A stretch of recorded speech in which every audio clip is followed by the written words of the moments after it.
Eating well for healthy bones doesn't mean upping your calcium intake. Registered dietitian Michelle Jaelin is here to explain. So, of course, milk gets lots of calcium into you, but there are all kinds of other ways.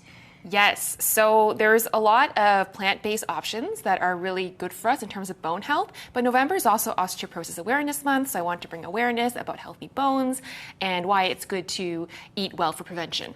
Okay. Okay. So let's start off with the leafy greens. Is it all leafy greens give you lots of calcium? That is actually incorrect. Okay. So it was a question. Okay. So question mark? Question mark. Okay. So the answer to that is no. So now the reason why is because leafy greens tend to release something called oxalate. It's a compound, and what it does is it actually binds the calcium, so our body doesn't absorb it. Okay. So, but there are a couple ones that are quite good, and if I were to rank them from least to most, I would start with broccoli. Okay. And then I'd say kale.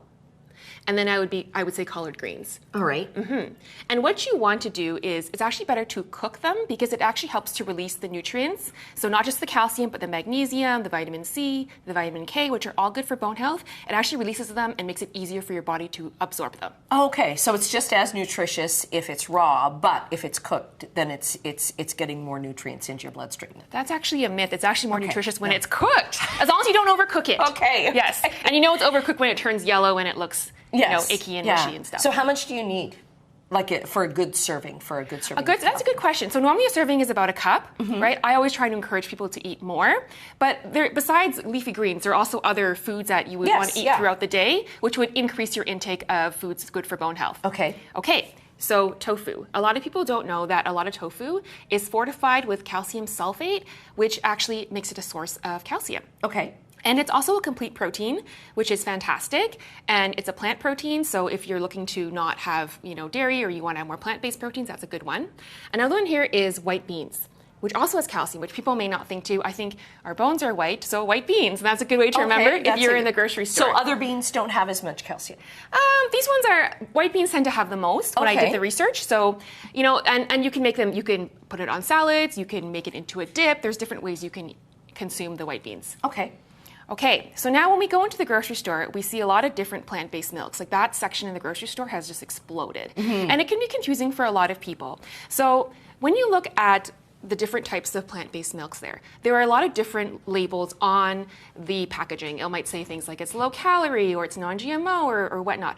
Honestly, I don't look at any of that stuff. I only look at two things when it comes to looking at the label on the package. And that is, the first one I look at is nutrition facts labels. Okay, and we have a board for that, Laura. So that's so what there. you want. Yep. Yeah, what to look for on a food label. So nutrition facts label, that's the first thing I usually look at. And it will tell you, usually it says over there, it tells you, look, this one's not a great source of calcium if you see near the bottom. So it may not be a good choice. Now, this is rice milk, this particular one. It's not fortified, so it is not a replacement for milk. Okay. It is not. So the other thing I'll look at is the ingredients list. That's the second thing, number 2. Okay, that's the second slide. There we go. So this is another one too. This is soy milk right there. And you see how I said number 2 ingredients list? Do you notice how it's so small on the packaging? Yes. But you know what? That's the most important part, looking at nutrition facts and ingredients labels. So this one's a soy one, and I think soy is a better one because if you look down on the bottom left, it actually says that here, it actually says it's fortified with calcium and vitamin D. Okay. So in terms of, so that's what I would look for on nutrition facts, vitamin D, calcium, and I would also check the ingredients to see if it's been fortified with the nutrients. Okay, so you want to look for the word fortified then. Correct. Okay. So another good source, and this is not a plant-based one, but fish. Fish is a really great source of calcium and vitamin D, especially because we get it naturally from the bones in the fish, especially with canned fish. So things like your canned salmon, your canned sardines, they're actually excellent sources of vitamin D and calcium. So you don't want to pick out the bones then, right? No. Eat everything that's in that can. Yes. Even the skin and everything, right? So yes.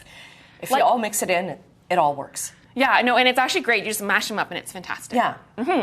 So another thing, nuts and seeds actually are great sources of magnesium and as well as phosphorus, and those are also good nutrients for bone health. So usually things like almonds or just any kinds of nuts, seeds as well. Pumpkin seeds are also great. Another really important one I want to highlight is chia seed. Right. Chia seed, 3 tablespoons, so 3 of these of chia seed, which is this much, gives you as much calcium as a glass of cow's milk.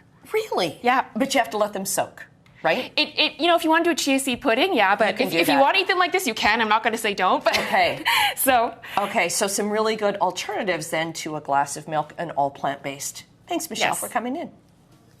The foot bone's connected to the leg bone.